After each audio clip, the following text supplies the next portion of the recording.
Hola, bienvenidos a este vídeo. Hoy vamos a abordar una de las preguntas más profundas y complejas que muchas personas se han hecho a lo largo de los siglos: ¿Dios perdona todo? Esta cuestión, tan llena de misticismo y dudas, ha estado presente en las mentes de creyentes y no creyentes por igual. Para responderla, vamos a sumergirnos en lo que la Biblia realmente dice sobre el perdón de Dios, y descubriremos algunas respuestas que podrían sorprenderte. La idea de que Dios es un ser misericordioso y perdonador está firmemente establecida en las Escrituras. Sin embargo, hay aspectos que muchas veces no se exploran lo suficiente. La pregunta, ¿Dios perdona todo?, se refiere a si el perdón de Dios es ilimitado y abarca todas las acciones humanas, incluso las más graves. La respuesta, aunque directa en algunos aspectos, se vuelve más compleja al considerar el contexto de lo que implica el perdón divino. En el Antiguo Testamento, Dios muestra una y otra vez su misericordia hacia su pueblo. A pesar de las constantes infidelidades de los israelitas, Él les ofrece perdón y restauración. Este tema es recurrente en los libros de los profetas, como en el caso de Jeremías, quien nos recuerda que Dios perdona cuando hay un arrepentimiento genuino. Sin embargo, debemos tener en cuenta que no todos los pecados son iguales ante los ojos de Dios. La Biblia señala que hay pecado que puede ser perdonado, pero también existen acciones que tienen consecuencias más allá del perdón. Estas incluyen las transgresiones voluntarias y deliberadas contra los mandamientos de Dios. Este contraste entre la misericordia de Dios y la seriedad del pecado es lo que nos lleva a la siguiente reflexión. ¿Es todo pecado igual ante los ojos de Dios? Y si no es así, ¿qué tipo de pecado podría quedar fuera del alcance de su perdón? Para entender mejor la respuesta a esta pregunta, es fundamental primero comprender lo que la Biblia dice acerca del arrepentimiento. En 1 Juan 1:9, se nos dice que si confesamos nuestros pecados, Él es fiel y justo para perdonarnos. Este versículo es clave para comprender la naturaleza del perdón de Dios. Es un perdón que se ofrece gratuitamente, pero con la condición de un corazón arrepentido.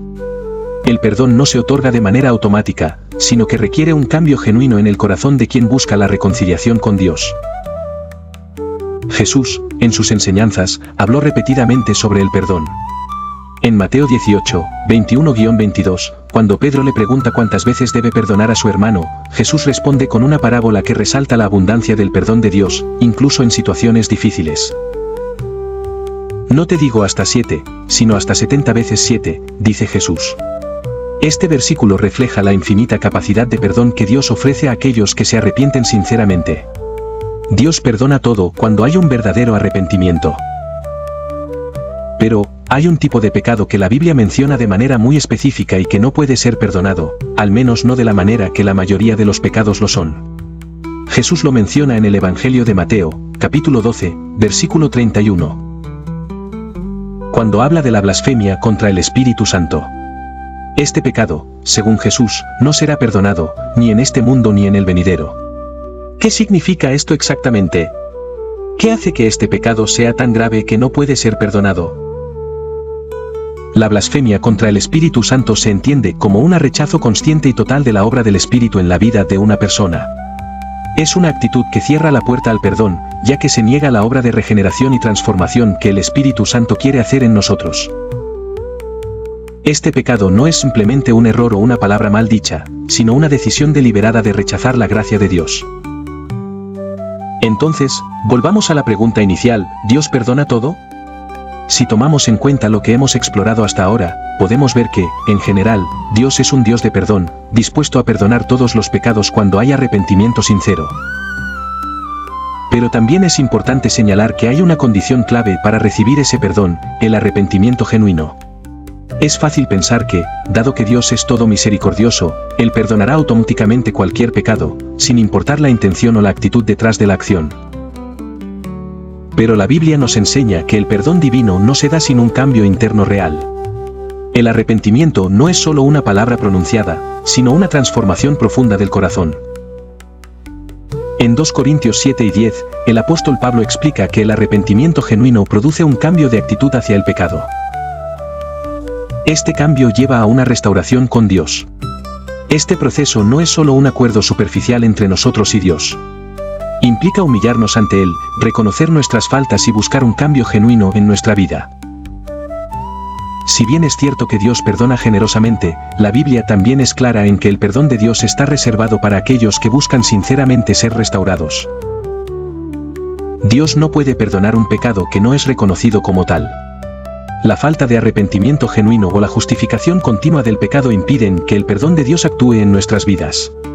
Para ilustrar esto, pensemos en la parábola del hijo pródigo, en Lucas 15, 11-32.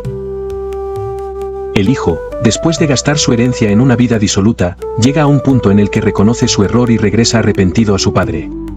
El padre, al verlo de lejos, corre hacia él, lo abraza y lo perdona.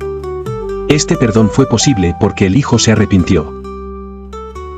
Si el hijo hubiera regresado con la actitud de exigir el perdón sin cambiar su corazón, el relato habría sido diferente. Es este cambio de actitud lo que hace que el perdón sea posible. Ahora, aunque hemos hablado del arrepentimiento como una condición para recibir el perdón de Dios, también es importante abordar otro aspecto crucial, la gracia divina. La gracia es el favor inmerecido de Dios hacia nosotros, y en muchos casos, el perdón de Dios se ofrece como un regalo gratuito que no podemos ganar. Dios perdona todo cuando acudimos a Él en humildad, sin importar lo grande o pequeño que pueda parecer nuestro pecado. La gracia de Dios trasciende nuestra comprensión humana. Un ejemplo claro de esto lo vemos en la historia de David, el rey de Israel. En 2 Samuel 12, David cometió un pecado grave al tener una relación con Betsabé, la esposa de Urías, y luego mandar matar a Urías para ocultar su adulterio. A pesar de la magnitud de su pecado, David se arrepintió sinceramente, y Dios le ofreció perdón. A través del profeta Natán, Dios le dijo a David que su pecado había sido perdonado, aunque las consecuencias de sus actos seguirían afectando su vida y su reino. Este relato muestra que, aunque el perdón de Dios está disponible para todos, las consecuencias del pecado siguen siendo reales. Dios perdonó a David, pero no le eximió de las consecuencias que su pecado trajo consigo. La reconciliación con Dios no significa que todo lo que suceda después será borrado o eliminado, pero sí significa que tenemos la oportunidad de restaurarnos y recibir su amor y misericordia. Es fundamental también entender que el perdón de Dios no es una carta blanca para seguir pecando. Romanos 6, 1, 2 nos advierte que no debemos tomar la gracia de Dios como una excusa para vivir en pecado. El perdón de Dios no nos da licencia para hacer lo que queramos, sino que nos llama a una vida transformada y renovada por su amor. La gracia no anula la necesidad de arrepentimiento ni el llamado a vivir conforme a los principios de Dios.